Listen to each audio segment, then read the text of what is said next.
Welcome back. In this video, I will show you how to use Xoom money transfer step by step for beginners. So if you are new and you don't know how Xoom works, don't worry. In this video, I will guide you from the very beginning so you can easily understand the process and reach the payment sign-in page without any confusion.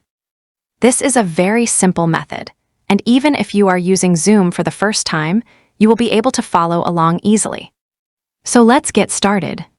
First, open your browser and go to the official Xoom website. Once the website opens, at the top of the page, you will see the Send Money option. Click on Send Money. After that, select the country where you want to send money. Choose Pakistan. Now enter the amount you want to send. After entering the amount, click Continue. Next, choose how the receiver will get the money. Select Bank Deposit as the delivery method. After selecting it, click Continue.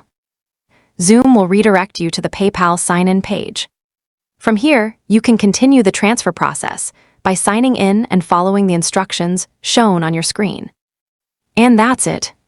This is how you can use Xoom money transfer step by step for beginners. I hope this video helped you.